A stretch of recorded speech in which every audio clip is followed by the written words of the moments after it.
comment vous le vivez, mais juste vous interpeller sur le fait qu'il y a 2000 ans, Jésus, à notre place, avait déjà la croix en perspective.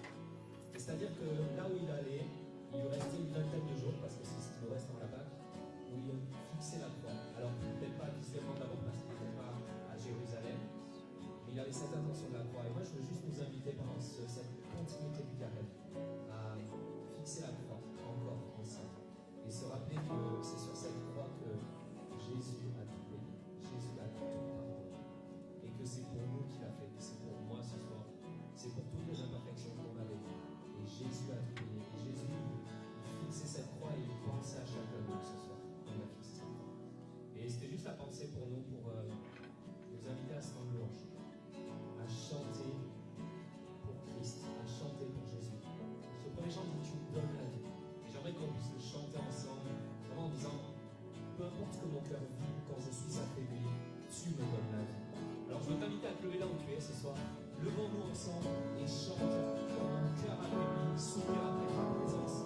Seigneur, tu me donnes la vie.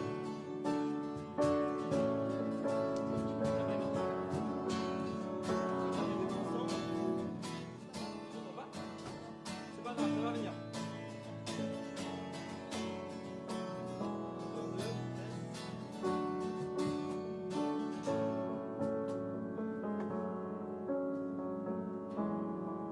Problème technique, c'est pas un souci.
écrire dans votre cœur. Fixez vos yeux sur Dieu. On va prendre ce chant qui dit mon secours est en toi. Et c'est vraiment un. Pardon. C'est ça, oui, c'est ça. Mon secours est en toi. Et c'est vraiment un chant qu'on va proclamer tous ensemble. Proclamer sur la vérité de Dieu dans nos vies. Je ne sais pas si tu as une relation avec Dieu, je ne sais même pas si tu connais Dieu ce soir. Mais c'est plus des chants qu'on prend maintenant. C'est vraiment des temps pour proclamer, des temps pour déclarer que Dieu est roi dans nos vies. Et ce chant, il parle vraiment que Dieu est notre secours, que Dieu est celui qui est au-dessus de toute chose. Alors je t'invite ce soir à vraiment positionner ton regard sur Dieu. Beaucoup d'entre vous préparent la Pâque avec le carême. C'est l'occasion vraiment de fixer vos yeux sur Jésus, qui est mort à la croix pour nous, qui est mort à la croix pour nous donner une espérance et un salut éternel.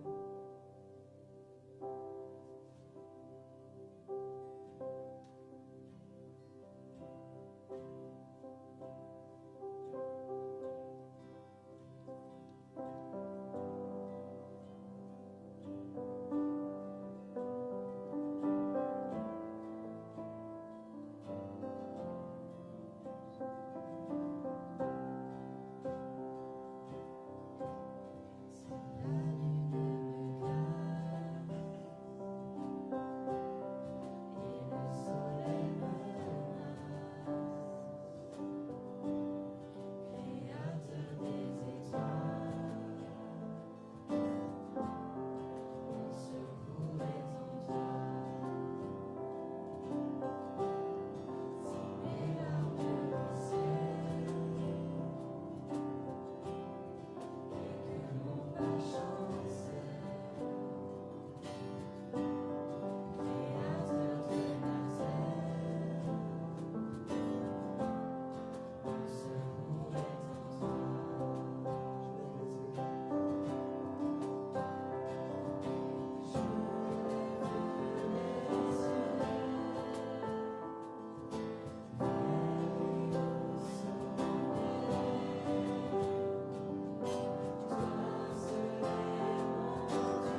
Seigneur, merci pour vraiment l'assurance que tu fais. Merci pour ces paroles de proclamation. Merci parce que ça, c'est des vérités qui sont réelles et qui sont concrètes dans nos vies, dans la vie de chacun. Seigneur, tu vois nos cœurs, tu vois ce qu'on a proclamé ce soir, que toi seul est notre foi, que toi seul est bon. Jésus, est plus de toi dans nos vies, vraiment plus de toi. La gloire réellement te soit rendue. Au nom de Jésus, merci tellement, Seigneur, pour qui tu es. Merci, Seigneur, pour ton amour, merci. Au nom de Jésus. Si une ou deux personnes veulent prier avant qu'on finisse ce temps, sentez-vous libre.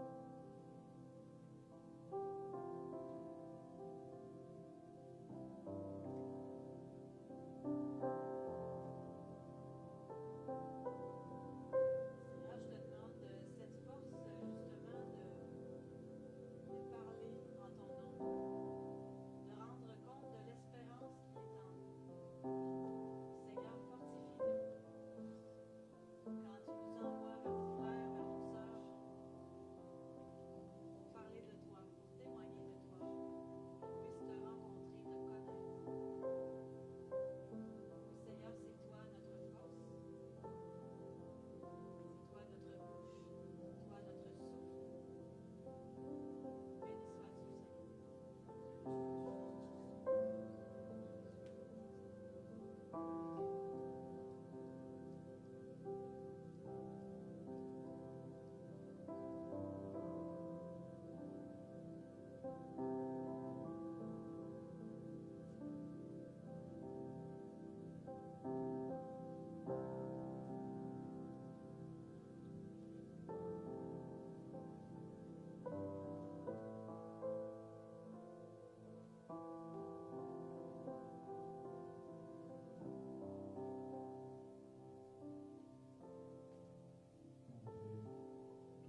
Bien, bonsoir. Bonsoir à tout le monde. C'est encore un plaisir d'être devant vous aujourd'hui. Content aussi de voir qu'on a encore autant de monde qu'au début. Et pour le fait qu'on tire vers les dernières bandes FM, c'est des bandes de l'année. Je tiens à préciser parce qu'il y en aura encore. Et comme je suis vraiment content de voir qu'on reçoit encore des nouvelles personnes. Ça fait plaisir. Une information importante, c'est qu'on a toujours la liste de diffusion pour les personnes qui ne sont pas encore là-dessus, avec le mail ou le numéro pour avoir les informations de la bande FM. Quoi d'autre? Je pense que pour la maison, c'est dit. Je vais juste vous introduire notre invité du jour. Comme la semaine dernière, on reçoit encore un grand ami de la bande FM, un ami du début. Il a fait partie des premiers. Et il est prêtre franciscain. Il nous vient tout droit de Trois-Rivières juste pour ce soir. Donc j'espère que quand je vais dire l'introduire, vous allez vraiment l'accueillir de la plus belle des manières. Il est bibliste. Il vient nous partager sur la Bible aujourd'hui. Eh bien, Tony, on n'a pas Désolé, j'ai un trou. C'est ça. Le thème de ce soir, c'est des histoires à se tenir debout, Bible, spiritualité et engagement social. On va tout simplement accueillir le Père Guilain Prince.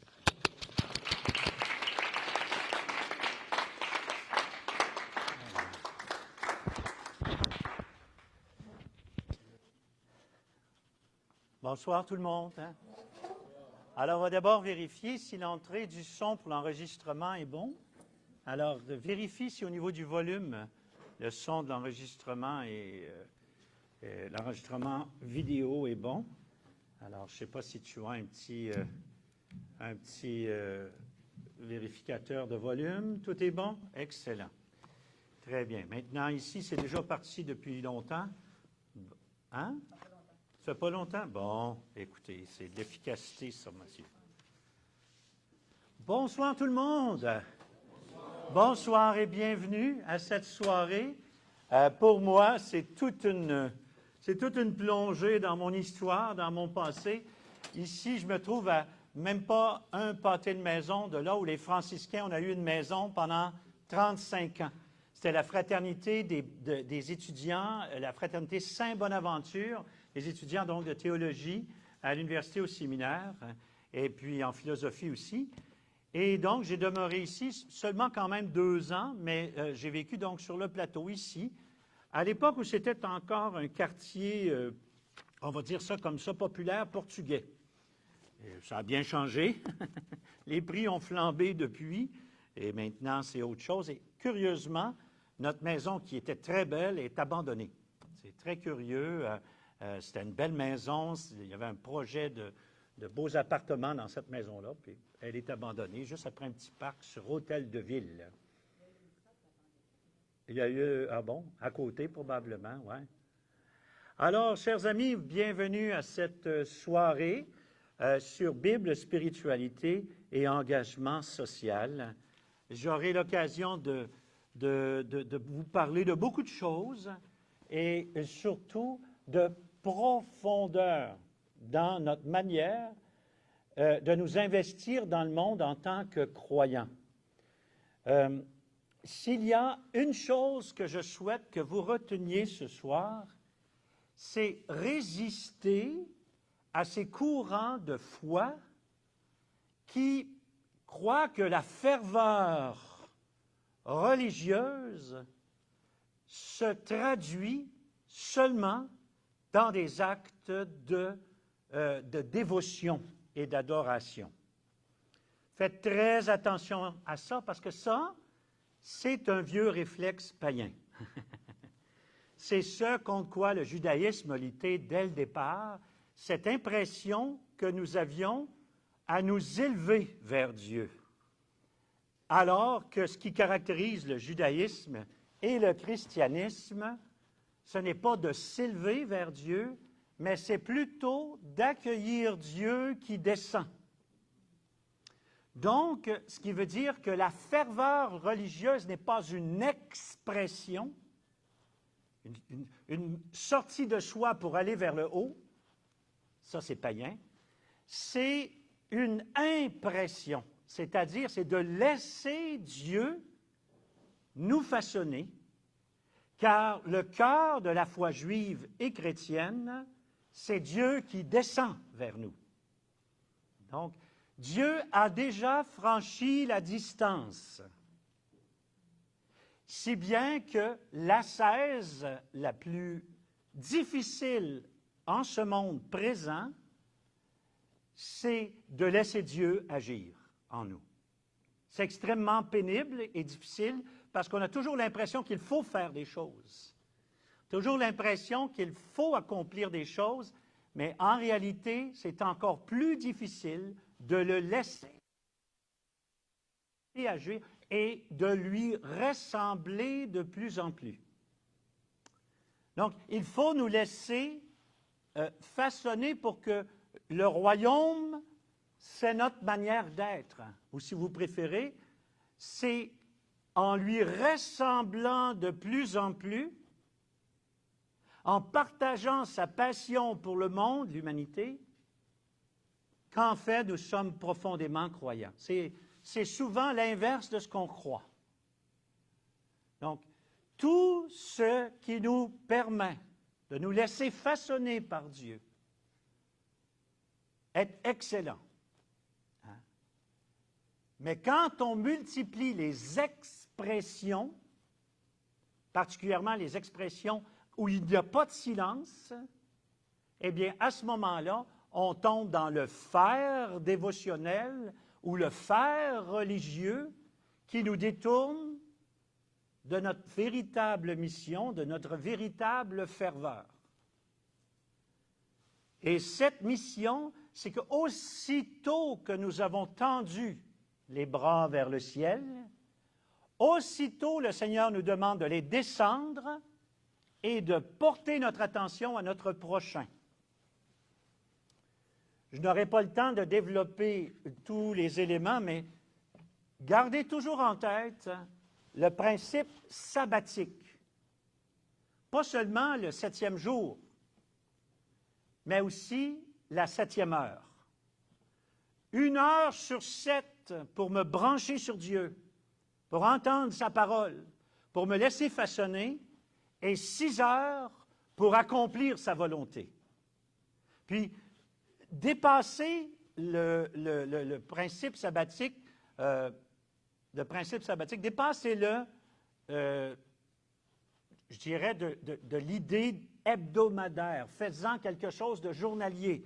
Faites-en quelque chose de saisonnier, d'annuel.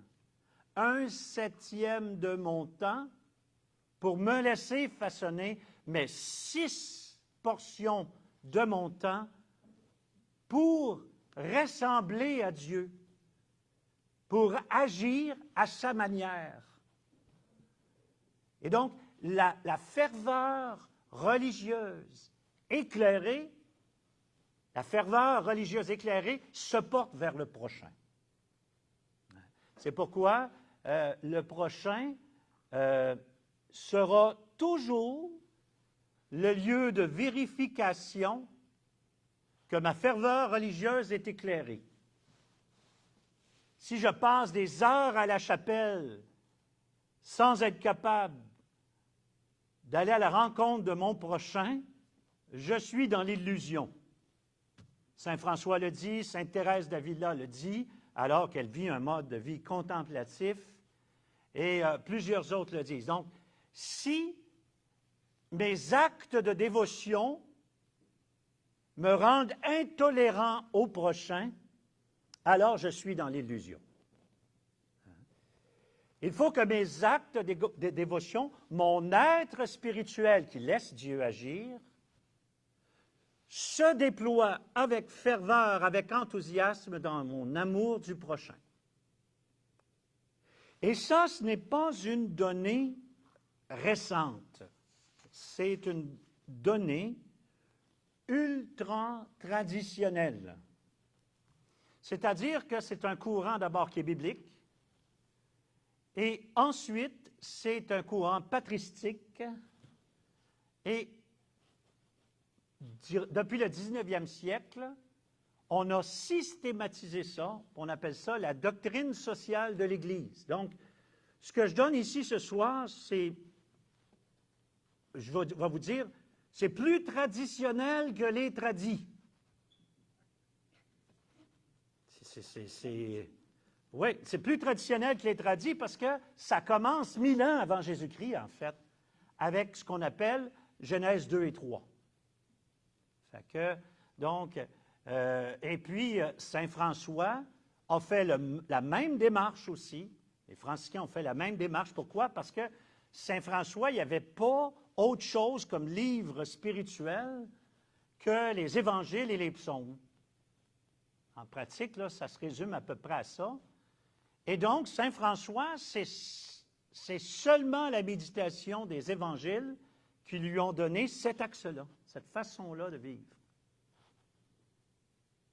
Puis je vous signale que c'est vrai pour les ermites, c'est vrai pour les sœurs contemplatives, ce que je dis. Hein?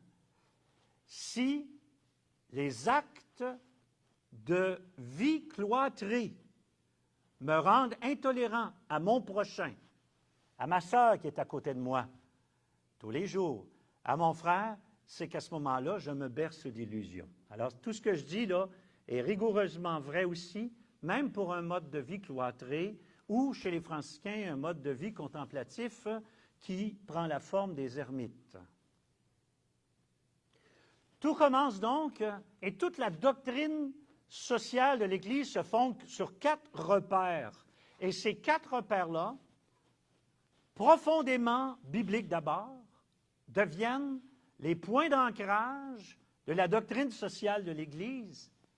Et c'est ces 4 points d'ancrage-là qui permettent aux papes, aux évêques, mais tout théologien, de critiquer d'avoir un esprit critique, pas critiquer, d'avoir un esprit critique autant par rapport au communisme qu'au capitalisme, qu'à tout système politique, social qui existe.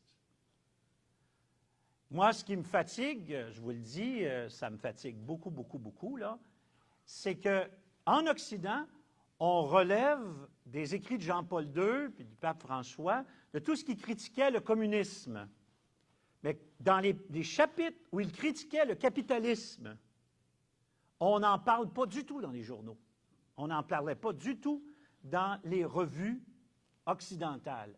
Or, il ne mettait pas moins d'énergie à critiquer le système ici, pas sur une base que, je vais critiquer je vais avoir un regard critique sur le capitalisme occidental ou la social-démocratie parce que moi, je suis communiste, ou à l'inverse, je vais critiquer le communisme parce que moi, je suis plutôt capitaliste.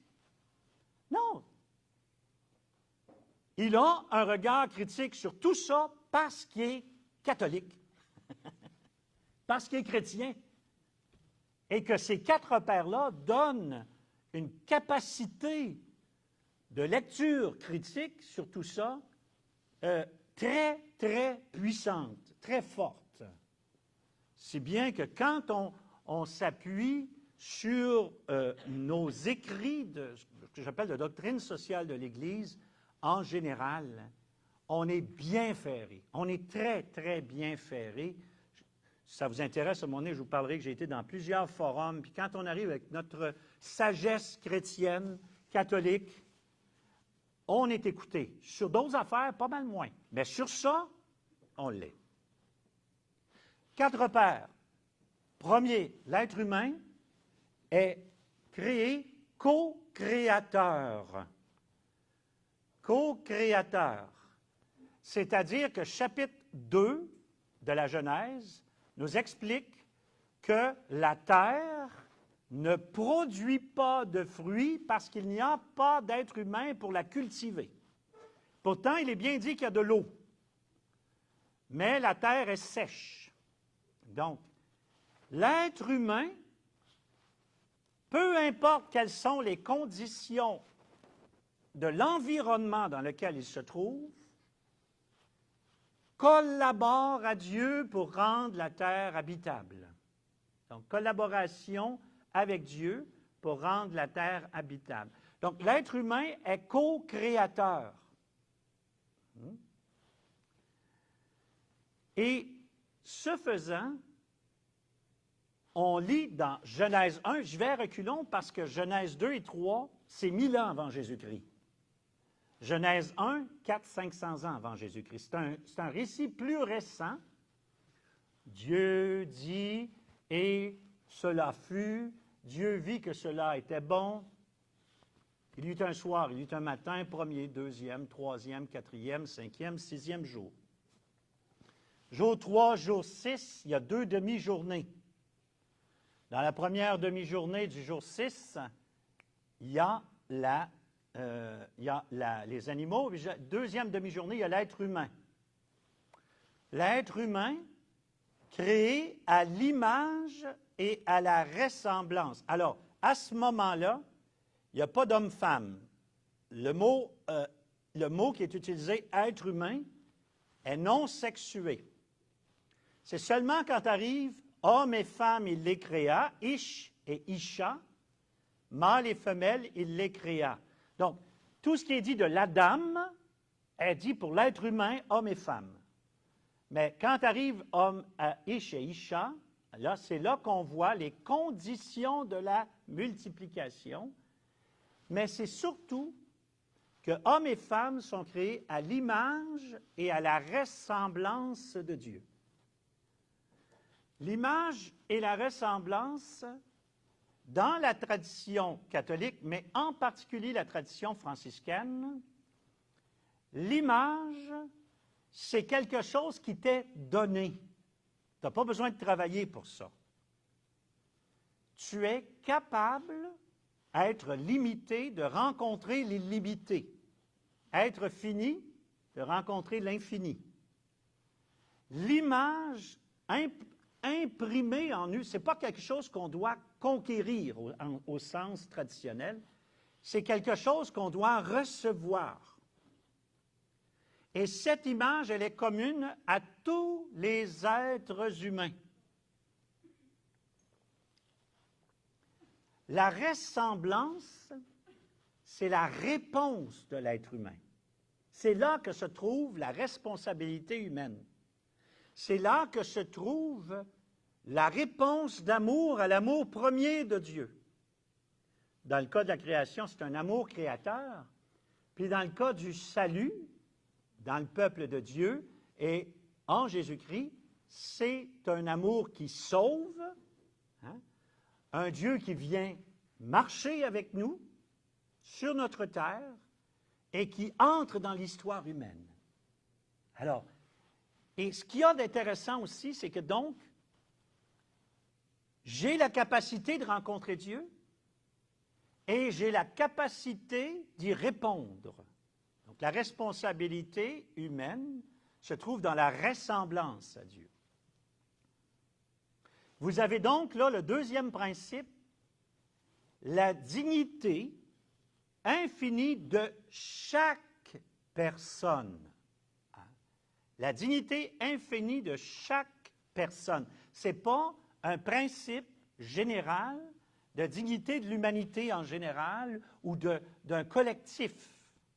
C'est que chaque individu est unique et chaque individu, on le verra plus tard dans le christianisme, chacun de vous est précieux aux yeux de Dieu au point où il donne sa vie pour toi. Donc, le salut universel en Jésus-Christ n'est pas un salut impersonnel et distant, c'est un salut qui vient, qui t'est offert individuellement. Chacun d'entre nous vaut la vie et la mort de Jésus. OK? Ça, la base de ça, c'est la dignité de chaque personne. Deuxième repère. Troisième repère, multipliez-vous, etc., puis mangez de tout arbre du fruit et de la nature. Et Genèse 2, le nom qui est donné aux animaux, c'est que tout le créé est destiné à toute l'humanité, à toute la création. Et ça, c'est là qu'il y a un terme technique de théologie qui est catholique, mais qui est un principe biblique. C'est ce qu'on appelle la destination universelle des biens. C'est-à-dire que dans la foi catholique, les biens sont destinés à toute l'humanité, à toute la création. C'est-à-dire que notre travail, c'est de s'assurer que les biens circulent et se rendent bien à tout le monde. La destination universelle des biens. Donc, co-créateur, dignité, destination universelle des biens. Ça va jusqu'à maintenant, ça suit bien? Quatrième repère, c'est que tout dans la Bible, tout le temps, est en fonction du présent et de l'avenir. C'est que, contrairement au français, à l'anglais, au grec, au latin, il n'y a pas un passé, présent, futur. Dans le monde biblique, il n'y a que des choses qui sont terminées et des choses à terminer, inaccomplies.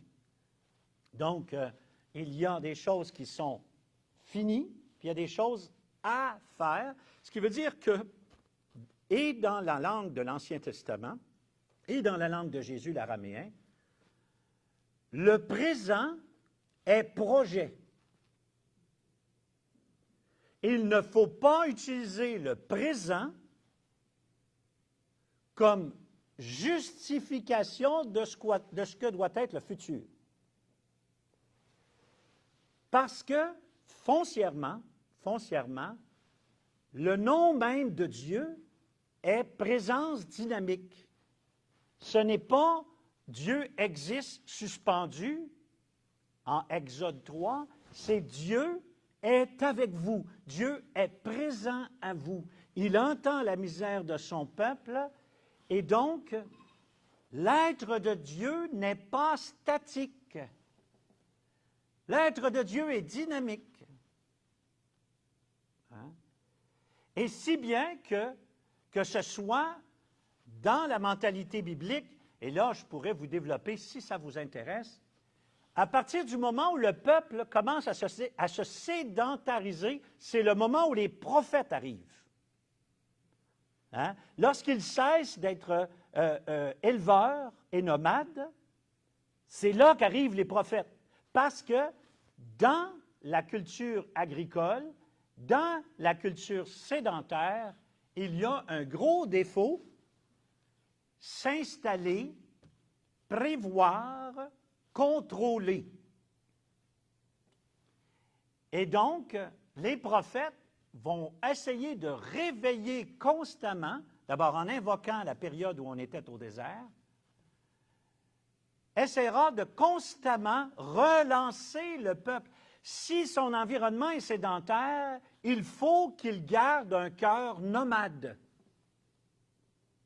Il faut qu'il garde un cœur dynamique, de manière à ce que ce qui est ne devient pas la justification de ce qu'il faut qu'il reste comme ça. Ce qui est un donné, et ce donné-là appelle un développement constant. On n'arrive jamais à terme. Puis, vous savez, il y a un petit proverbe chez les franciscains, on dit « Aussitôt qu'on se croit meilleur, aussitôt on est dans l'erreur. » C'est-à-dire que dès qu'on pense qu'on est, moi j'appelle ça les surchrétiens, là, dès qu'on pense qu'on est des meilleurs chrétiens que les autres, paf, tu es déjà dans l'illusion. Il est impossible qu'il en soit autrement. Parce que tu n'es plus alors dans une dynamique de grâce. Tu n'es plus dans une... Aussitôt que tu te penses meilleur que les autres, bien, c'est ça la mentalité de propriétaire dont parlait saint François, c'est ça la mentalité de sédentaire dont parlaient les prophètes. Hein? Je contrôle tout et je contrôle même Dieu. J'enferme Dieu dans un temple. Puis regardez bien, je ne suis pas en train de dire que Dieu ne se rend pas présent dans le Saint-Sacrement. Je suis en train de dire que toi, ça se peut que tu l'enfermes dans le Saint-Sacrement. Et que Dieu n'est plus vivant pour toi. Tu le contrôles. Je vais contrôler tous les tenants et les aboutissants de ma relation avec le Seigneur. Et je vais m'organiser pour l'écouter de 4h15 à 5h20. Le reste du temps, je m'en occupe pas. Le reste du temps, c'est hallucinant. On pourra en parler longuement, là. Tous les défauts qui viennent avec ça. Parce que, et c'est important de le comprendre, c'est important, très important, parce que c'est la dynamique fondamentale que Jésus est venu questionner. Le pharisaïsme, le sectarisme, le fait, pharisaïsme au niveau étymologique, c'est ceux qui se séparent, se pensant mieux, meilleur. Mais en fait, le plus certain des indices que tu marches avec le Seigneur, c'est que tu as une claire conscience que tu n'es pas parfait, que tu as une claire conscience que tu es en route, et puis que si par certains aspects, tu es un peu mieux, par d'autres, tu es pas mal pire que les autres. Et donc, cette notion fondamentale qu'à la fois, je peux participer au royaume et aider au salut, puis qu'en même temps, j'ai toujours besoin d'être sauvé. Et si ce n'est pas clair dans ma tête, ah non, moi, je suis là pour donner. Je suis là pour... Moi, je suis généreux et rempli du bon Dieu. Je n'ai rien à recevoir de vous. Aussitôt qu'on se croit meilleur, aussitôt on est dans l'erreur. Tout de suite. Car à ce moment-là, la rencontre de Dieu n'est pas une rencontre de salut, n'est pas une rencontre salvifique, et ma façon de m'investir dans le monde en super chrétien va être nécessairement le reproche. Nécessairement le reproche. Ouais, hein? Ouais, et s'il y a une chose qui est sûre de Jésus, c'est qu'il s'oppose radicalement à toute forme de mépris pour les autres. Toute forme.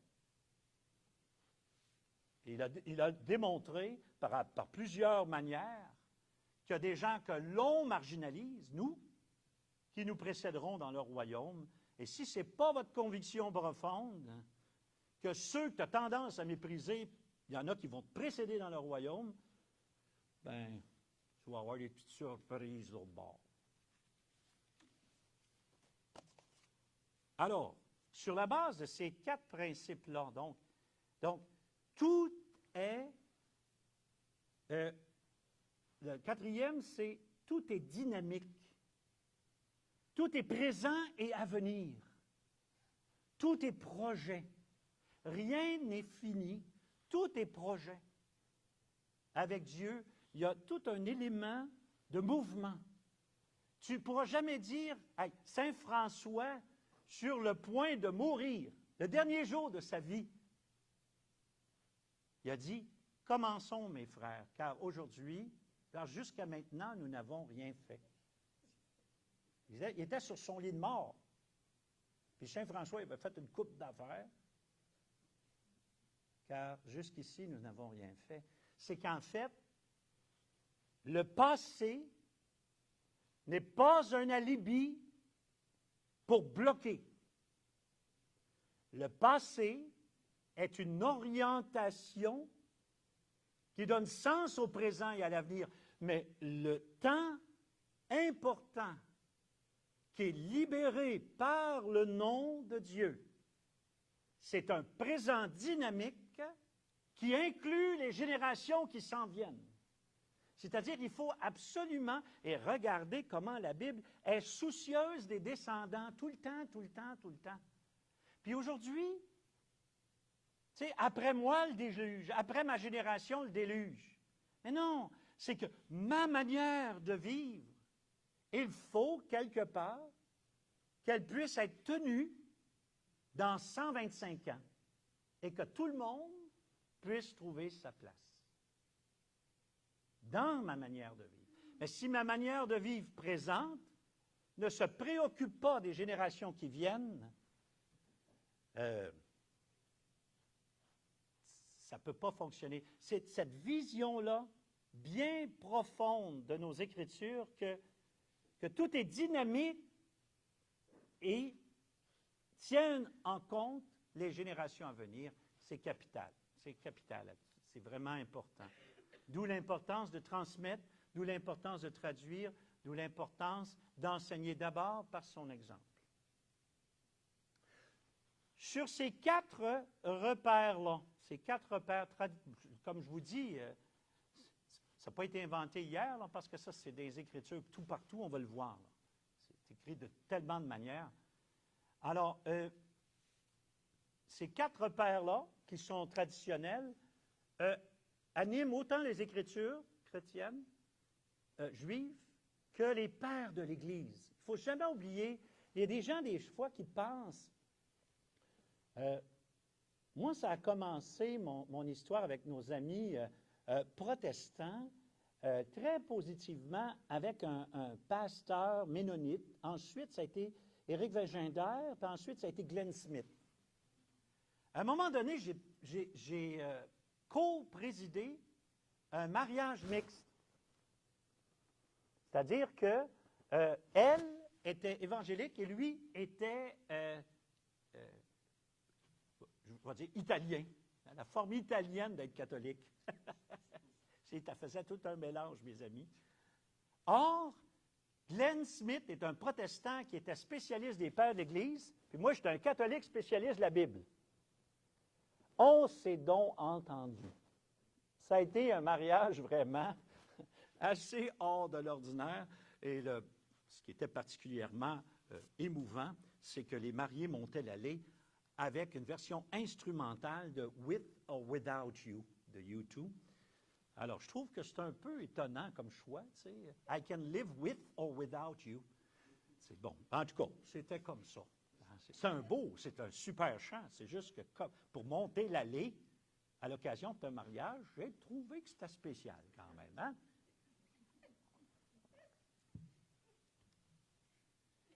Un jésuite de Henriot, son nom, E-N-R-I-O-T. Un jésuite a systématisé l'enseignement biblique sur la façon de marquer de notre empreinte de croyant le monde présent, et il a trouvé ce qu'il appelle 4 axes d'action. 4 axes d'action. Et il a fait autant des petits livres très faciles d'accès, Henriot, qu'il a fait des ouvrages très académiques. Là, tu sais. Alors, le premier repère d'investissement dans le monde, à partir des 4 principes que je vous ai nommés. Là. Donc, premier repère, s'opposer à l'injustice. S'opposer à l'injustice. Et attention, ici, le mot injustice n'est pas l'injustice du communisme ou d'une vision égalitarienne ou d'une perception X, Y, Z. Le mot justice, dans la Bible, est l'équivalent de justesse selon le cœur de Dieu. C'est-à-dire, c'est que les choses soient selon le cœur de Dieu. Donc, l'injustice, c'est tout ce qui contredit le plan divin. Hein? Par exemple, dans une société, je dirais, par exemple, capitaliste, pas capitaliste, communiste, la justice serait que tout le monde ait le même salaire. Eh bien, dans la vision chrétienne, juive et chrétienne, c'est pas que tout le monde ait le même salaire. C'est que tout le monde puisse accomplir son appel d'incarner le royaume à sa manière. Ce qui veut dire que l'artisan, par exemple, qui, pour faire son travail, a besoin d'outils, disons, assez coûteux, versus quelqu'un qui a besoin d'outils qui ne sont pas coûteux, mais si sa manière de contribuer honnêtement et véritablement au royaume de Dieu sera d'avoir les bons outils efficaces pour son travail. En autant qu'il réponde à cette vocation fondamentale, à cette façon-là de servir, de co-créer, de conduire le monde vers son plein accomplissement, etc., à ce moment-là, selon la justice de Dieu, il y aura ce qu'il faut. Donc, les prophètes, puis là, je pourrais vous citer, juste ici, j'ai 8 textes là. Les prophètes se sont radicalement opposés au roi quand il ne suivait pas les repères de l'Alliance. Celui qui construit son palais au mépris de la justice et ses étages au mépris du droit et fait travailler les autres pour rien sans leur donner juste salaire. Jérémie 22. Pouvez-vous commettre le rapt, le meurtre, l'adultère, prêter de faux serments, brûler des offrandes, courir après d'autres dieux qui ne s'occupent pas de vous d'ailleurs, puis venir devant moi et présenter dans le temple, dans cette maison sur laquelle mon nom a été proclamé, et dire « Nous sommes sauvés ». Et c'est extraordinaire que les prophètes vont aller jusqu'à dire, c'est extraordinaire, que quand un roi injuste ou une population injuste se présente au temple, Dieu n'est pas prisonnier du temple. Il y a même des visions d'Ézéchiel qui diront que la gloire, la Shekinah, la présence divine va quitter le temple pour aller avec le peuple qui est en exil. Non, non, non. En Jérémie 7, il va dire, « Prenez-vous cette maison pour une caverne de bandits? Moi, je vois qu'il en est ici. » Et un peu plus loin, il dit, « Si vous continuez à venir, c'est moi qui m'en vais. » Puis là, il faut toujours replacer dans le contexte qu'il n'y a qu'un seul temple, là. Il y a un seul foyer de la présence divine pour son peuple. Et si vous continuez à venir en étant injuste, c'est moi qui m'en vais. C'est extraordinaire. Puis Jésus va continuer cette façon de penser-là, tout à fait. T'sais. Donc, quand on constate, par exemple, qu'il y a une négation de la dignité humaine, il faut être capable de s'y opposer comme chrétien. Tout à l'heure, hein, on parlait, là, tout à l'heure, là, on entre dans une époque où, comme chrétien et catholique, il faudra apprendre à résister. Attention, pas être agresseur, mais pas reculer. Pas reculer pour nos convictions. Et je viens de traduire aujourd'hui là, un texte sur un commentaire dans les Targums du Tu ne porteras pas de faux témoignages. Et dans les Targums, les Targums, c'est les traductions dans la langue de Jésus en araméen de la parole de Dieu.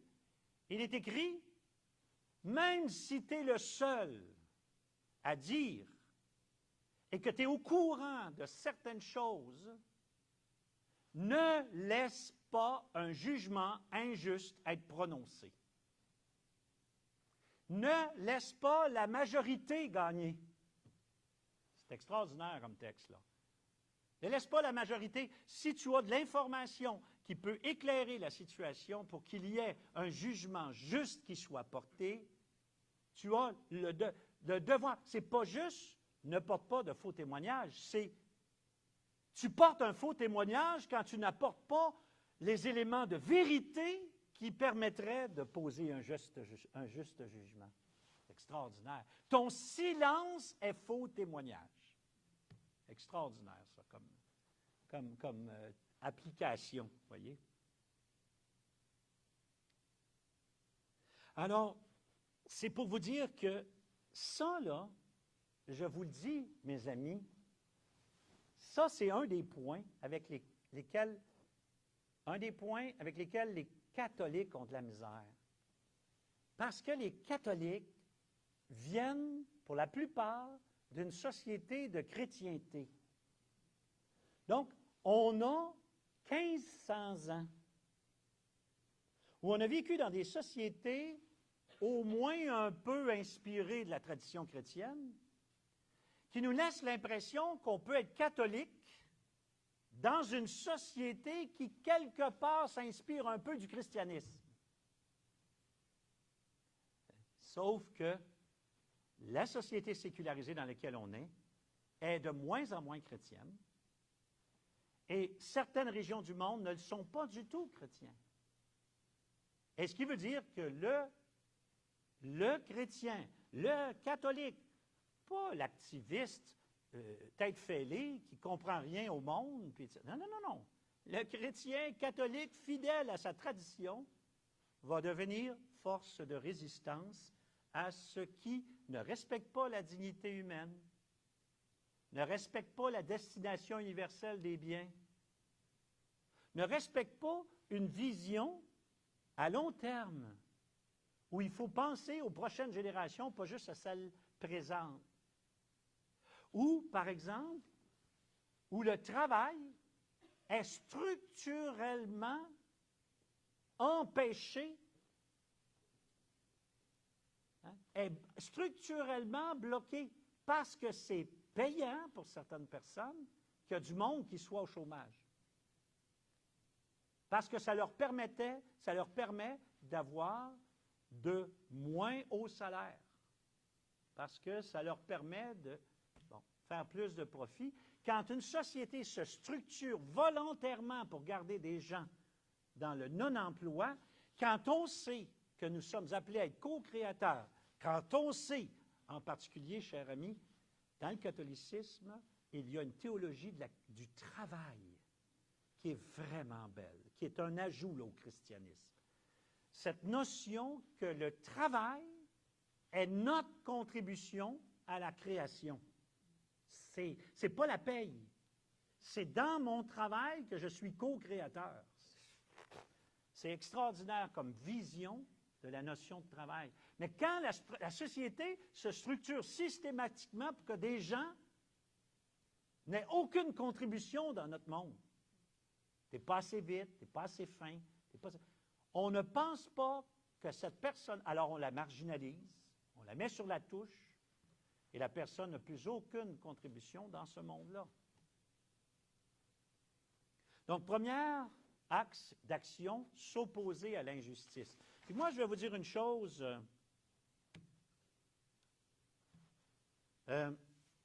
Préparez-vous à résister. Dans les prochaines 30 ans, là, préparez-vous à être dans les résistants. Parce que le monde dans lequel on est en train d'entrer, là, présentement, là, ça n'en va vraiment pas dans la bonne direction. Soyez prêts comme chrétiens, pas au nom d'un principe politique ou un parti politique ou d'un programme politique, juste au nom de votre foi, belle, saine, de gens qui croient au bon Dieu, mais qui croient aussi en la dignité de chaque personne, qui croient que, tu sais, quand les biens de la terre sont canalisés dans les mains de 70 familles,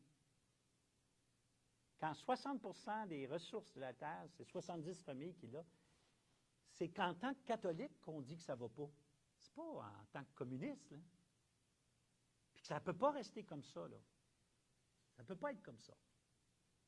C'est ce qu'on appelle le principe vieux, comme notre Bible, vieux comme les pères de l'Église, la destination universelle des biens. Deuxième axe d'action, la fréquentation des pauvres. Mes amis, ce n'est pas tout le monde qui est appelé à consacrer toutes ses énergies en compagnie des pauvres. Mais, je crois que tout chrétien devrait avoir des pauvres comme amis. Ce n'est pas juste « je vais aider les pauvres ». C'est de fréquenter les pauvres. Et ce qui est le problème des pauvres, c'est qu'ils font sortir nos pauvretés. Ça, c'est un principe franciscain. Le lépreux révèle mes lèpres. Le pauvre révèle mes pauvretés. Donc, j'aime pas ça, rencontrer un pauvre, parce que dès que je rencontre un pauvre, je pogne les nerfs. J'aime pas ça, pogner les nerfs. Ben oui, mais si tu pognes les nerfs, c'est que ça révèle certaines parts de toi qui sont intolérants. Certaines parts de toi. Alors, donc, ce qui, dans le pauvre, me rend inconfortable, eh bien, je le coupe de ma vie pour ne pas que je réalise qu'il y a encore en moi quelque chose à sauver.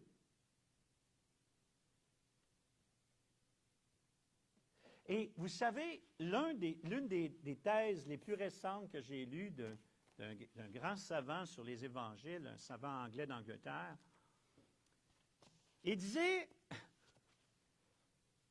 pour un pharisien, ce n'est pas le fait que Jésus fréquente les pauvres, les publicains, les prostituées et les pécheurs.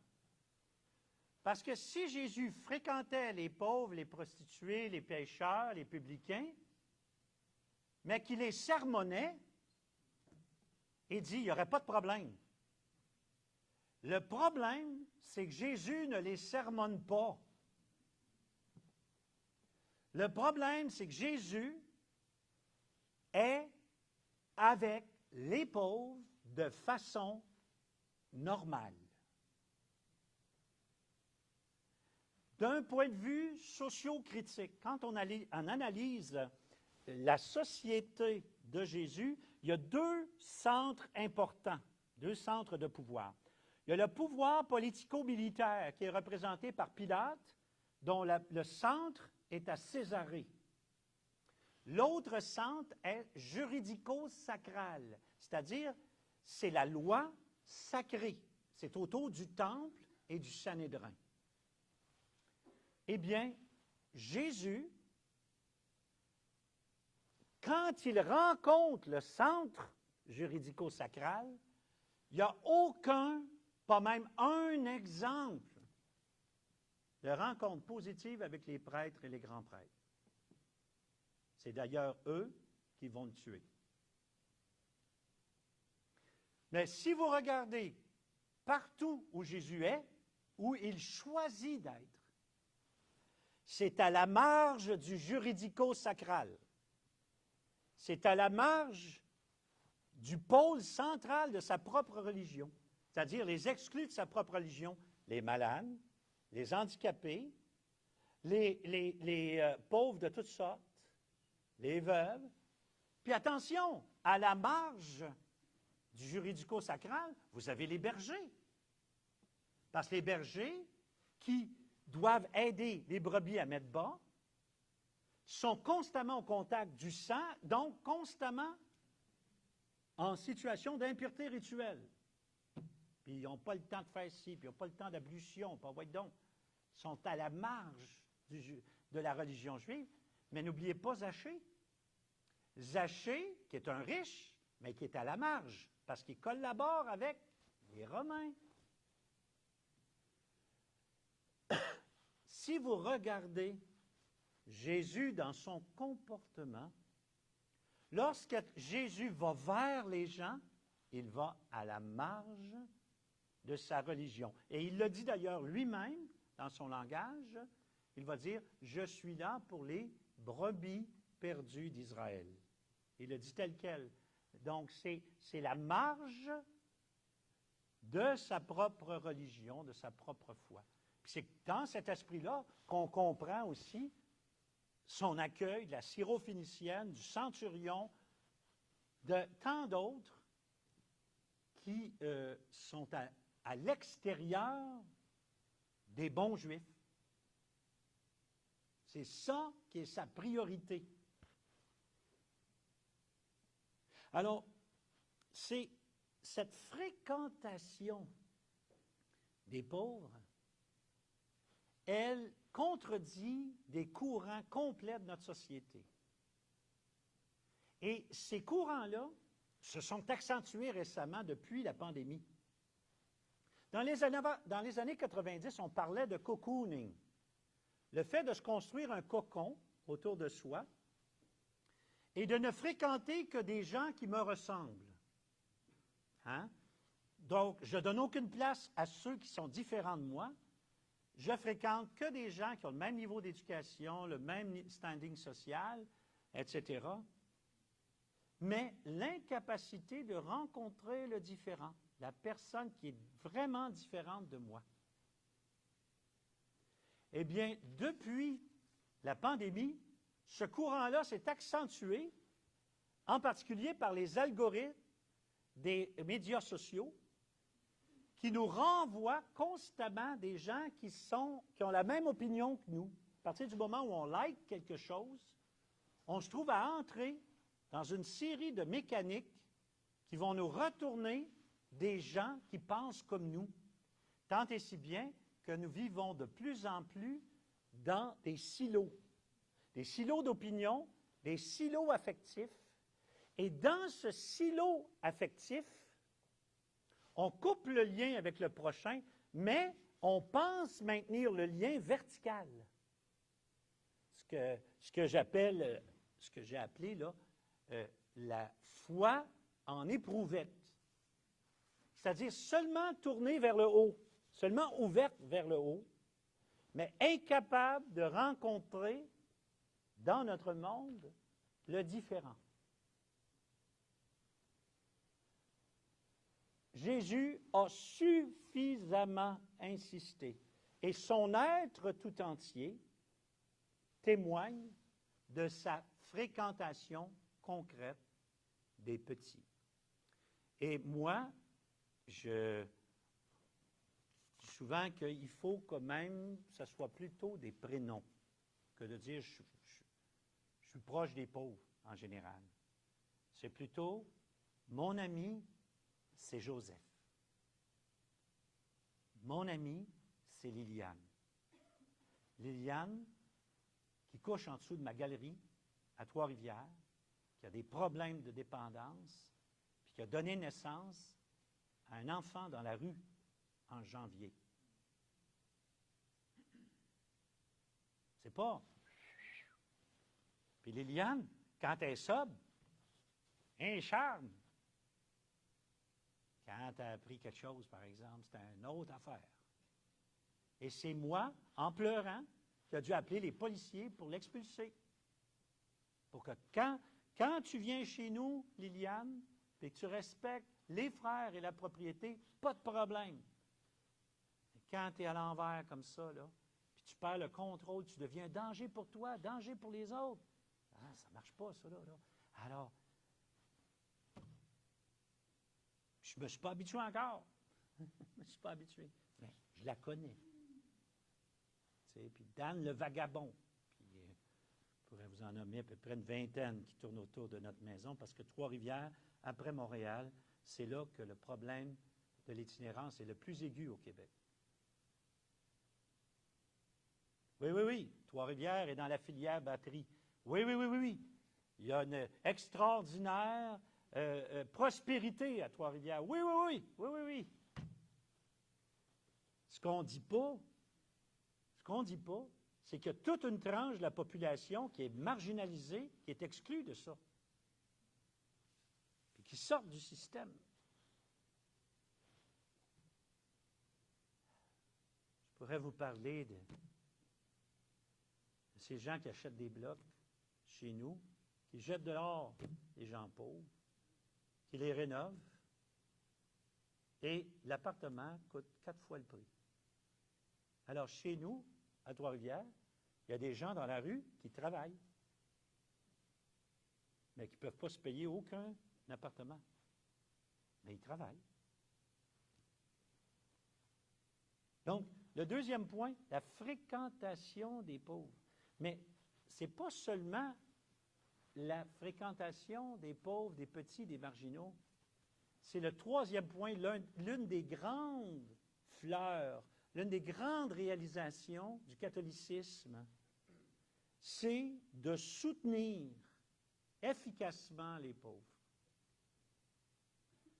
Ça, là, c'est ce par quoi le catholicisme s'est démarqué dans l'histoire.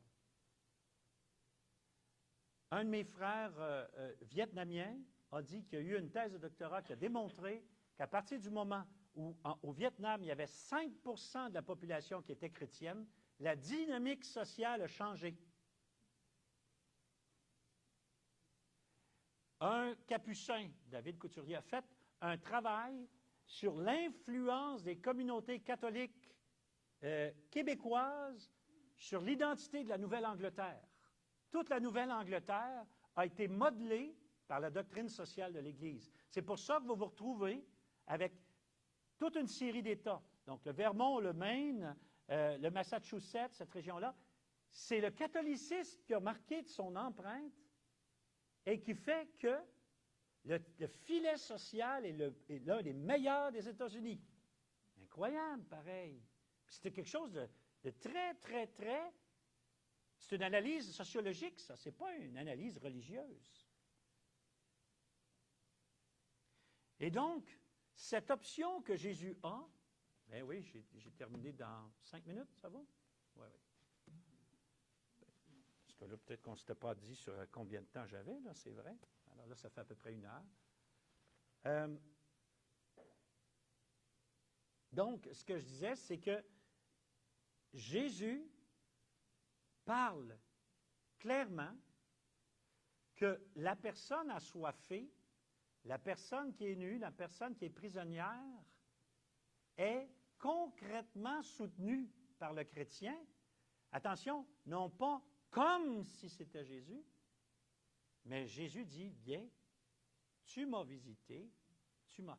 Et je sais que ça choque certaines personnes quand je parle comme ça, mais en bout de ligne, c'est exact. Quand on va arriver de l'autre bord, là, est-ce que le Seigneur va comptabiliser le nombre de messes auxquelles on a participé, ou s'il va regarder les gestes d'amour que nous aurons posés? Si vous voulez répondre avec justesse à cette question-là, lisez Matthieu 25, le jugement dernier. Et c'est comme ça qu'il faut comprendre la prière, et c'est comme ça qu'il faut comprendre l'Eucharistie. La lecture de la parole, la méditation de la parole, c'est le repas du marcheur.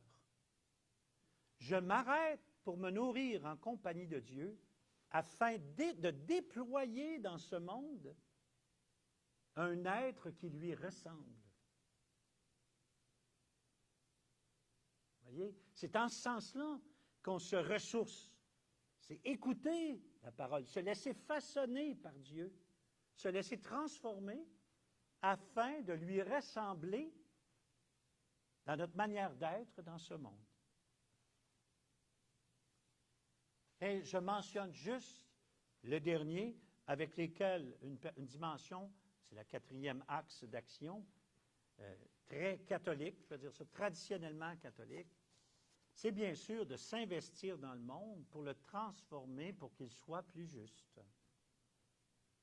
Donc, ça veut dire concrètement, on dépasse la fréquentation de l'individu.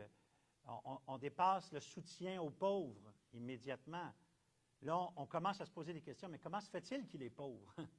Comment se fait-il qu'il est exclu? Comment se fait-il qu'il est marginalisé?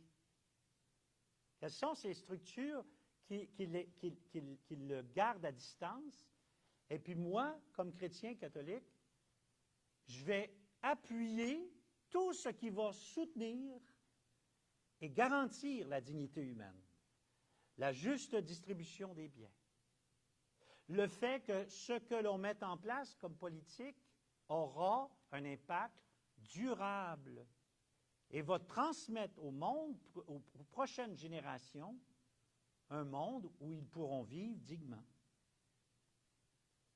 Et quelque part, c'est là le sens du laïc chrétien, catholique, qui s'engage, par exemple, en politique, en économie, en recherche scientifique.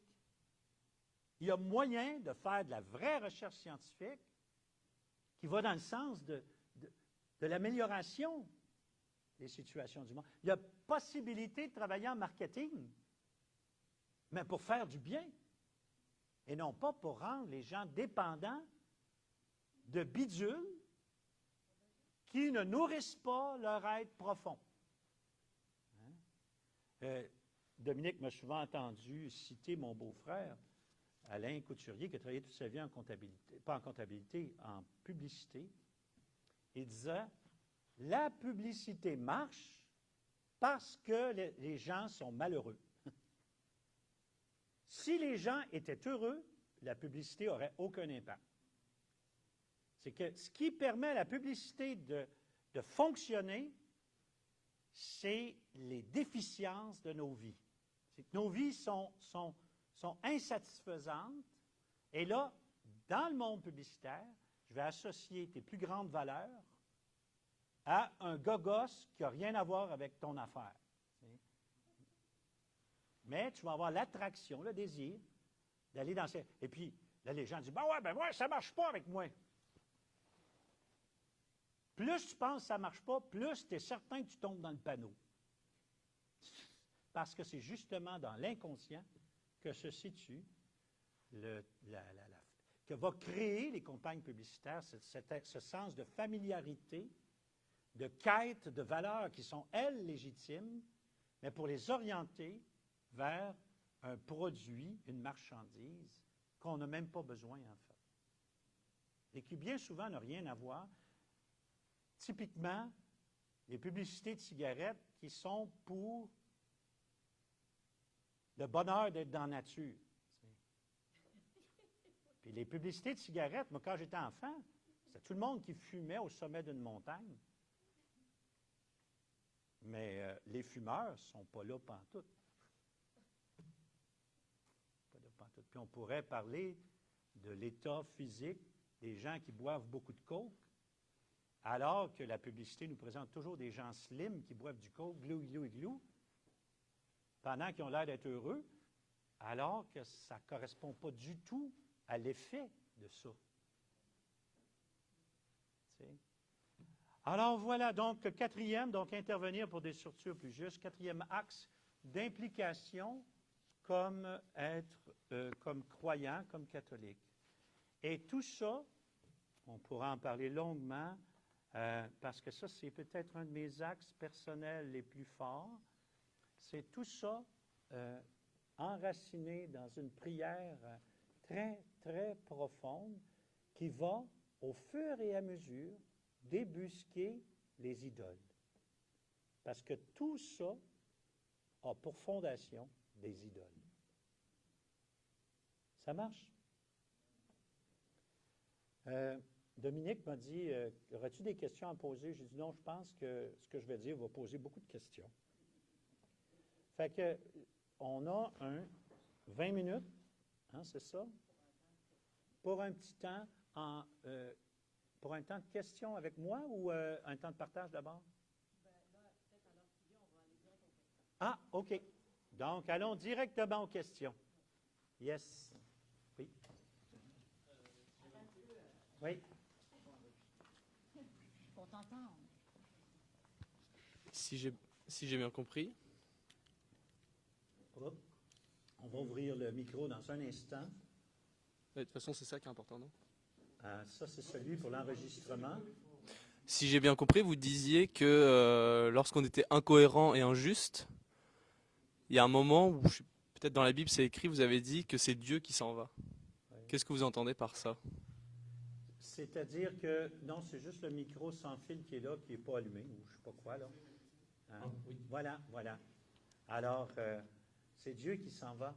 C'est-à-dire que ça, c'est la manière prophétique de parler pour décrire ce qu'on appelle le foyer national de la présence divine, le temple, le mont Moriah. Okay? Donc, ce que ça voulait dire, c'est qu'au fond, ceux qui restaient dans un comportement injuste et qui se rendaient au mont Moriah, pensant aller à la rencontre de Dieu, eh bien, Dieu, c'est plus là qu'il était. C'est avec son peuple qui était en exil. Tu vois? C'est que, ce que ça veut dire par là, c'est que quand tu commets de l'injustice, tu te rends incapable de rencontrer Dieu. Donc, ce n'est pas du côté de Dieu. Ça, c'est le langage des prophètes quand ils s'adressent à nous. C'est qu'en fait, tu crées toi-même l'abîme qui te coupe de Dieu quand tu te comportes injustement.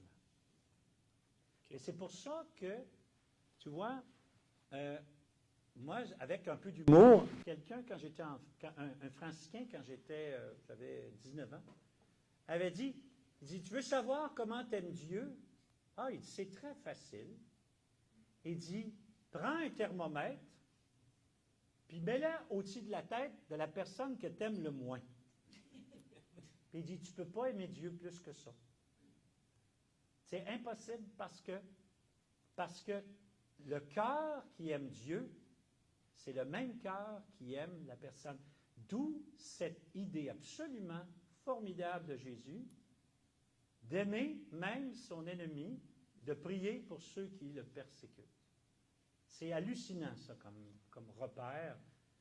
Ça ne veut pas dire qu'on se met la tête sous le billot de l'ennemi, mais ça veut dire qu'on lui veut encore du bien, malgré tout. Comme l'a fait très bien, d'ailleurs, Martin Luther King et d'autres. Là. Qui est-ce qui disait le truc du thermomètre? C'était qui disait le truc du thermomètre? Oui, le thermomètre qui dit... Ouais, c'était qui? Ah, c'est un franciscain qui s'appelait... Attendez.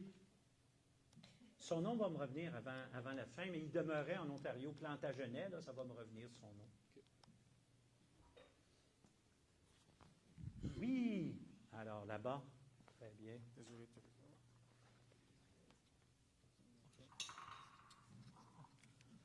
Oui, j'ai une question. Au début de votre conférence, vous avez dit, pour résister, il faut qu'on doit résister parce que l'ancien courant, c'est faut pas le faire, mais il faut plus le recevoir. Ça, cette partie-là, je n'ai pas compris. Pouvez-vous m'expliquer plus clairement? Oui, je vois bien ce que tu veux dire. Regarde bien. Le nom, c'est Alain Fauché, Université Laval, professeur d'Ancien Testament, qui a fait une année sabbatique à Harvard, Boston. Il a analysé les conceptions du temple dans l'Antiquité, chez les religions qui entourent Israël, versus la conception du temple en Israël. OK? La conception, on va dire pour simplifier ici, là, païenne des temples, c'est il faut que je fasse des choses pour satisfaire Dieu et ne pas lui déplaire.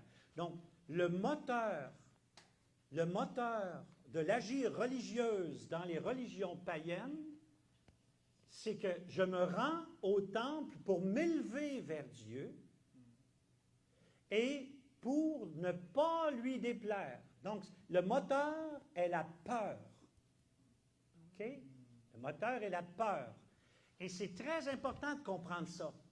Très, très important, parce que il y a beaucoup de courants dits catholiques qui nourrissent la peur, alors qu'ils devraient bâtir la confiance dans notre Père.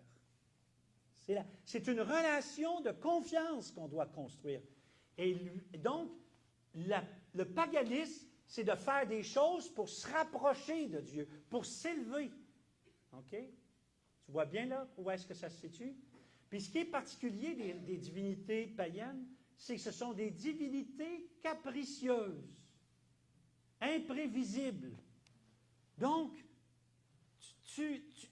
elle te tient sur le bout des pieds pour te manipuler. D'où cette idée, la peur comme outil de manipulation. Ça marche? Ben voilà, je n'ai pas fini. Hey, je ne sais même pas la moitié. Mais voici l'affaire. C'est qu'en fait, là, tu n'as pas à t'élever vers Dieu. Dieu s'est approché de toi. Dieu a franchi la distance. C'est pas t'élever vers Dieu. Tout ce qui veut t'élever vers Dieu est idolâtrique.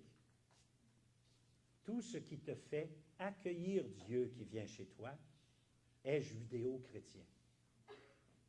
Le temple de Jérusalem, c'est Dieu qui vient à ta rencontre. Puis, l'incarnation, c'est Dieu qui vient marcher sur ta terre, qui vient marcher chez toi, et tu as juste à le suivre. Tu as juste à accueillir sa parole. Donc, l'ascèse religieuse la plus sûre, c'est de te laisser façonner par Dieu. C'est de laisser l'Esprit Saint prendre de plus en plus, t'inspirer de plus en plus. C'est donc suivre le mouvement dynamique de Dieu. Tu vois, c'est complètement à l'opposé. C'est que le temple, c'est le lieu de la présence divine. Et donc, tu t'en vas pas t'élever, sauter après Dieu pour aller vers le haut. Tu t'en vas. C'est pour ça, hein? Daniel Ange, à un moment donné, j'avais voyagé avec lui en France, puis il disait, il faut comme ça. On n'a rien compris, rien compris. Ah bon, hein, qu'est-ce qu'on n'a pas compris, Daniel Ange? Moi, j'étais en train de conduire dans les Pyrénées, il avait planté son icône dans le cendrier, puis là, il dit, on n'a rien compris. Il ne faudrait pas dire, on expose le Saint-Sacrement. Il faut dire, on s'expose au Saint-Sacrement. C'est qu'en fait, on s'en va sous le soleil de Dieu pour se laisser transformer par lui. C'est pas nous qui contrôlons Jésus. Non, Jésus, il est là tout le temps, lui. Hein? C'est nous qui se laissons rejoindre par Jésus. Et c'est ça, le repère fondamental du judéo-christianisme. C'est se laisser rejoindre par celui qui vient chez nous. Saint François le disait d'une autre façon. Il disait que notre cœur soit la crèche qui accueille le Sauveur. Ça marche? C'est plus clair? Yes. Juste là, ici. Ouais. Oui. Vous avez parlé des pauvres quand Jésus était avec les pauvres, les collecteurs de taxes, publicains, toutes sortes de choses, et les pharisiens, puis tout ça. Quand on lit ça dans Jacques et des évangiles, quand il était avec eux, puis on dit des parables, et qu'il dit que vous étiez là, vous avez nourri, vous avez fait ça. Et on essaie de faire ça dans nos vies. Des fois on fait, puis des fois on échoue. Et j'ai dit, Jésus, je suis là, puis je me branche vers toi. C'est ça, on veut le faire, mais on veut, ça commence à être proche de toi, puis tu me montres, je ne peux pas faire sans toi. J'ai besoin de toi, puis c'est ça. Vous savez... C'est ça que je veux dire, mais quand vous avez parlé des pauvres. Oui.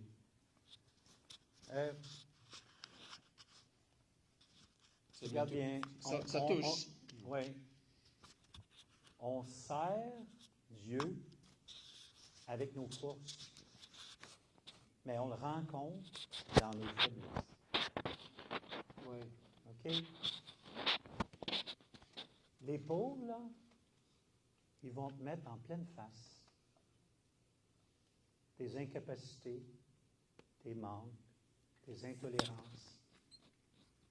Et c'est principalement ça qu'on leur reproche. c'est qu'il révèle en nous le moins beau.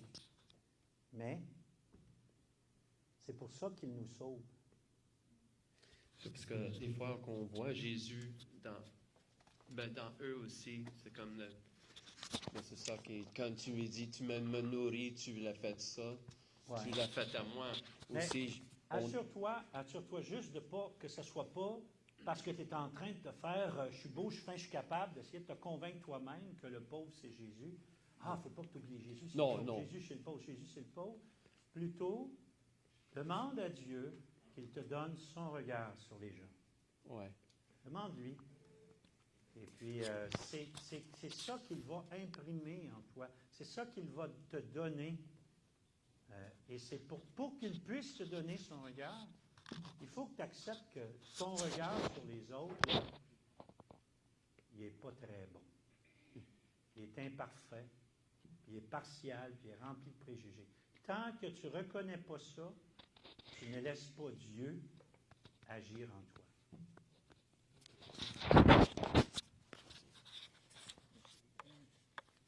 Oui, il y avait une main levée juste là, ouais.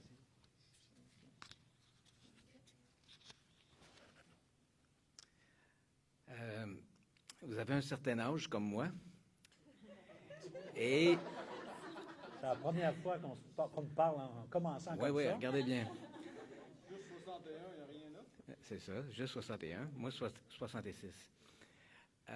Vous avez bien en main, puis je vous remercie, je vous félicite là, pour la clarté, bien sûr, du propos, les repères, bien sûr. Aujourd'hui, ce ne serait pas facile de vous égarer loin de ces repères-là, de sortir du sentier ou de faire quelque chose qui n'est pas juste. Ça serait difficile. Mais si on recule dans le passé, par exemple, on prend une photo de vous à 20 ans ou à 18 ans, en tout cas, peu importe, mais qu'est-ce qui fait la différence entre cette époque-là et aujourd'hui? Moi, je vais vous donner mon opinion, c'est votre connaissance des Écritures, puis la scrutation des Écritures, la persévérance, ainsi de suite, la vie dans le culte, ça. Mais vous, qu'est-ce que vous avez à dire d'une possible différence entre quand vous étiez jeune et aujourd'hui, de ne pas, maintenant, vous laisser égarer facilement en dehors de la marche conforme aux évangiles ou conforme à ce que vous avez exposé? Merci, c'est une bonne question. Moi, je vous dirais que ça peut commencer à n'importe quel âge, et ici et maintenant. C'est que c'est certain que en fait, la chose dont il faut se méfier à tout âge, c'est de croire qu'on est arrivé à destination. C'est ça dont il faut se méfier. Et ça, il y a des gens de 20 ans qui pensent qu'ils sont des vrais bons chrétiens accomplis, puis il y a des gens de 78 ans qui sont convaincus d'être les meilleurs catholiques de la planète. Il y a des gens qui s'arrêtent à tout âge. Ce qu'il faut s'assurer, c'est qu'on continue de marcher, qu'on continue de se laisser façonner. Je dis souvent que c'est l'itinéraire qui nous rend heureux, ce n'est pas la destination. C'est le fait de prendre la main du Christ et d'avancer. Et pour moi, c'est clair qu'il y a deux pôles auxquels il faut tenir avec une rigueur sans faille, pour moi. Le silence et le pauvre. Et pour moi, si les deux sont là, le silence, le vrai silence, là, pas comme disait c'est Sainte Thérèse, je pense, qui disait ça à ses sœurs qui passent des heures à se contempler à la chapelle. C'est qu'au fond, on peut avoir l'illusion parce qu'on est dans le temple, mais notre cœur ne cesse de discourir sur Dieu, pensant que c'est ça qu'il faut. Mais en fait, on ne laisse aucune place à Dieu pour nous parler. Le vrai silence et la fréquentation des pauvres. Moi, je dis que tout le reste naît de ça. Et le fait d'avoir le secret des prophètes, c'est d'avoir le point de vue des pauvres. C'est d'avoir que leur point de vue divin est informé de la réalité des pauvres de leur pays, de leur période. C'est ça qui est... écoutez, c'est un des plus grands savants sur les prophètes, Walter Vogels, qui disait que le cœur du prophète est une caverne où résonne l'appel de Dieu et le cri des pauvres. Imagine-toi. Un des plus grands spécialistes des prophètes résume comme ça ce qui caractérise le prophète. C'est remarquable. Alors, moi, je dis vraiment, c'est la qualité de notre silence et notre fréquentation amicale, pas juste en service. Des gens qui sont marginalisés, qui sont pauvres. La combinaison des deux va conduire à tous les autres. Je suis convaincu de ça, moi. À un moment donné, Monseigneur Lucier m'a demandé de démarrer dans le diocèse de Joliette, par exemple, où j'ai été pendant un certain temps, un groupe de cheminement pour les personnes homosexuelles. Ce n'est pas un monde que je connaissais, ce n'est pas ma réalité, mais il y avait des gens qui étaient marginalisés dans le diocèse de Joliette, où tout le monde se connaît, puis il n'y avait pas de place pour qu'ils puissent parler de leur réalité, puis cheminer ensemble. Alors, on commençait à avoir des groupes de cheminement, et là, juste d'entendre la complexité de leur identité en regard de leur foi, de comprendre, juste entendre comment ils étaient torturés, comment c'était des fois le bras droit du curé, puis le curé en chair, 5 minutes plus tard, démolissait les personnes homosexuelles, alors que ça fait 35 ans qu'il était dans sa paroisse, comme le principal bénévole, tu sais. Ça m'a juste donné une autre perspective de bienveillance. Ça change tout. Ça change tout. Pour vous donner un exemple, mais je pense que c'est ça précisément qui fait le prophète. La connaissance des Écritures vous aide à ne pas vous laisser biaiser. Il y a des gens, par exemple, dans l'Église catholique, on parlait de résister tantôt. Moi, j'ai décidé de résister à l'aide médicale à mourir. Mm-hmm. Les gens, des très très bons catholiques, ça a pris toute leur vie, ça a allé toute leur vie. La première chose qu'on sait, c'est qu'ils sont malades. Oui. Oui. Oui, mais ça...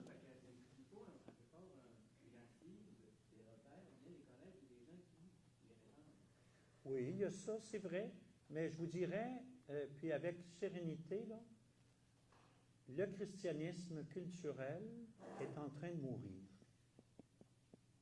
Il faut accepter ça. Le christianisme de chrétienté est en train de mourir. Ça va être un christianisme de résistance et de marge. Un catholicisme dont l'identité est affirmée en face de la majorité qui s'en vient. Mais pour le moment, il y a beaucoup de chrétiens catholiques qui pensent qu'ils doivent suivre les courants sociaux pour être de bons chrétiens catholiques. Mais c'est en train de mourir, ça. Puis, je dis souvent à mes amis protestants, je dis, peut-être que vous autres, vous avez une plus claire conscience d'être contre-culturel, mais préparez-vous, parce que là, il y a des catholiques qui s'en viennent, qui vont être contre-culturels aussi. Puis, le paquebot de l'Église catholique, c'est là en tournée, mais une fois que ça roule dans la bonne direction, on va dire, torsez-vous, là. Ouais. Il y a un christianisme, un catholicisme contre-culturel qui s'en vient. Les gens vont réaliser de plus en plus que d'être de foi catholique nous amène parfois à être d'une opinion très différente de ce que les autres disent. Puis c'est correct que ce soit comme ça. C'est bon? Oui, je pense que ça, on va arrêter là-dessus. On va quand même applaudir pour...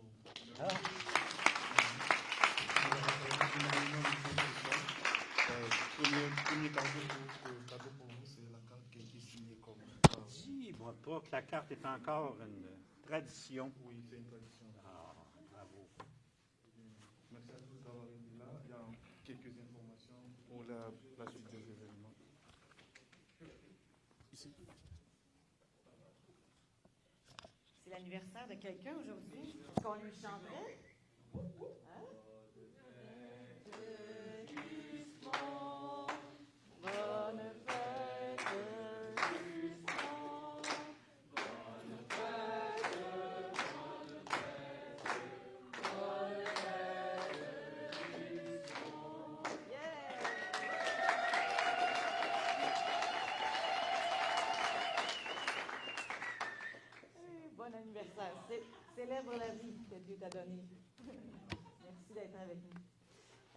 annonces. Une invitation, s'il y en a qui s'intéressent, c'est le carême, on cherche des fois des moments pour se ressourcer. On a parlé d'écouter Dieu dans le silence. Au sanctuaire du Saint-Sacrement, donc l'église juste à côté de Mont-Royal, du métro Mont-Royal. L'église va être ouverte pendant 24 heures, alors toute la nuit. Alors vous pouvez aller prier en silence. Le Saint-Sacrement est exposé, vous pouvez vous confesser. Il y aura de l'accueil spirituel aussi possible. Bref, les petits papiers verts qu'il y a sur la porte. Donc c'est jeudi à vendredi de cette semaine qui s'en vient. Donc demain, la journée de vendredi. Les détails sont là. Donc, une occasion, des fois, toutes nos églises sont toujours fermées, donc profitez-en, ça va être ouverte toute la nuit. Dans 2 semaines, donc on se retrouve ici. Donc, on a avec nous Raphaël de Foucault, qui est une psychothérapeute pour les couples. Alors, c'est un sujet intéressant. Alors, s'engager en couple, risque ou clé de la relation. Donc, on va parler de l'engagement en couple. Alors, voilà, invitez vos amis. C'est sûr que ça va être un sujet qui va être bien fond. Alors, voilà, dans 2 semaines, le 9 avril. Bienvenue à tout le monde et à la prochaine.